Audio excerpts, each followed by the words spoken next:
Olá!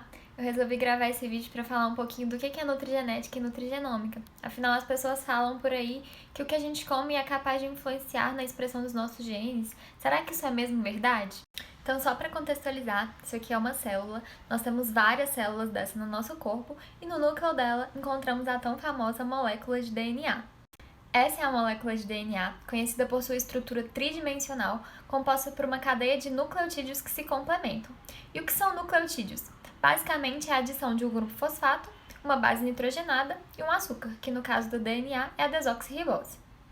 Essas são as bases nitrogenadas que compõem o DNA: adenina, timina, citosina e guanina. Então dizemos que o alfabeto do DNA só tem 4 letras: A, T, C e G. E existem 3,2 bilhões de pares de nucleotídeos distribuídos ao longo da cadeia de DNA. Mas tudo isso que eu tô falando, quero trazer um pouquinho de história para mostrar o quanto isso é relevante. Então, desde Darwin, Mendel, ele sabia que existia algo que passava informação de um indivíduo para o outro ao longo de 1000 gerações, mas não sabiam como nem onde estava localizado. E vários cientistas foram em busca dessa verdade, incluindo, de destaque, Morgan, que foi um cientista que começou a identificar que o gene era algo material, não era algo teórico, e que estava localizado no interior da célula. Deixo em destaque também Dobzhansky, que identificou que o fenótipo não era determinado somente pelo genótipo, Então ele trabalhava com moscas e ele via que a mesma linhagem de moscas, em temperaturas diferentes, tinha um fenótipo, que são as características físicas, diferentes. E ele foi um grande crítico da eugenia nazista, Nesse momento estavam matando milhões de judeus por acreditarem que eles tinham genes inferiores. Sabemos que escolher indivíduos pelo seu fenótipo é um grande erro. Então percebemos que o gene foi uma forte arma política do século passado e que, em 1953, Franklin Crick, Wilkins e Watson conseguiram determinar a molécula tridimensional do DNA, igual eu mostrei anteriormente. Infelizmente, Franklin foi injustiçada e não ganhou o prêmio Nobel, mas ela também fez parte desse processo de descoberta. Mas vamos então para o assunto de nutrigenética. Nutrigenética é a ciência que estuda a influência da variabilidade genética. Então eu falei que nós temos uma sequência de nucleotídeos e nós podemos apresentar diferenças na sequência, e isso é variabilidade genética. Sobre as necessidades nutricionais de indivíduos, determinantes ainda no estado de saúde e riscos de doenças. Um tipo de variação na sequência de DNA é o polimorfismo de nucleotídeo único, que é quando ocorre a troca de uma única base, como por exemplo, foi trocado citosina por uma timina, Então C virou T. Então, alguns polimorfismos estudados são o FTO, MC4R, que estão muito associados com obesidade, embora nem todos os indivíduos que apresentem o polimorfismo vão desenvolver obesidade. PPAR-gama, que é o receptor ativado por proliferador de peroxissomo, quem apresenta o polimorfismo pode apresentar alterações no metabolismo de glicose e lipídios. MTHFR, que é a enzima metiltetrahidrofolato redutase, que faz a conversão de ácido fólico, uma vitamina, para metilfolato. Então, mulheres, por exemplo, que têm abortos recorrentes, pode-se desconfiar da presença desse polimorfismo. Nesse caso, a gente faz a suplementação na forma mais ativa do ácido fólico, que é metilfolato. ApoA1, então, 80% do HDL é composto de ApoA1, que é uma apoproteína. E quando apresenta o polimorfismo, pode apresentar níveis mais altos de HDL, principalmente com consumo mais alto de poliinsaturados. Mas vale a pena destacar que existem muitos polimorfismos, muitos genes, e que os estudos com intervenções específicas de acordo com o seu tipo genético ainda são escassos, ainda são necessários mais ensaios clínicos, mais tipos de estudos para poder determinar condutas nutricionais específicas.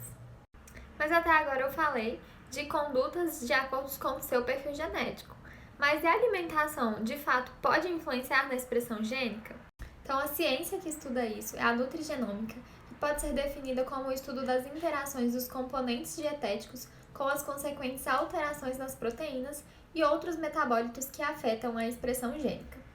Um dos mecanismos epigenéticos estudados, então, epigenética é a ciência que estuda a alteração das expressões gênicas sem que haja, de fato, mudança na sequência de DNA. Então, por exemplo, a metilação de DNA consiste na adição de um metil na citosina que precede uma guanina. Com isso, o fator de transcrição não consegue se ligar e é como se aquele gene ficasse silenciado. E os fatores nutricionais são capazes de alterar o padrão de metilação do DNA. Outro mecanismo epigenético é a modificação de estonas.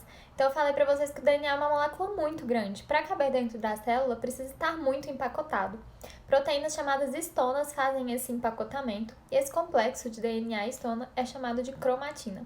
Então, quando a cromatina está na forma mais relaxada, na forma de eucromatina, na forma verde, é possível com que ocorra a transcrição. Quando a cromatina está na forma mais condensada, chamada de heterocromatina, a transcrição não consegue acontecer. E os fatores nutricionais também vão impactar nessa modificação de estonas. Por último, os microRNAs, que vão degradar o RNA mensageiro quando eles chegam no citoplasma e impedem a geração de uma proteína. E fatores nutricionais também vão impactar. Por fim, eu queria só trazer a ideia da programação metabólica. Sabemos hoje como é importante os 1.100 dias, né? Então, desde 90 dias antes da mulher engravidar até os 2 anos do bebê. Sabemos como deficiências nutricionais durante a gestação e na infância são determinantes para as alterações metabólicas.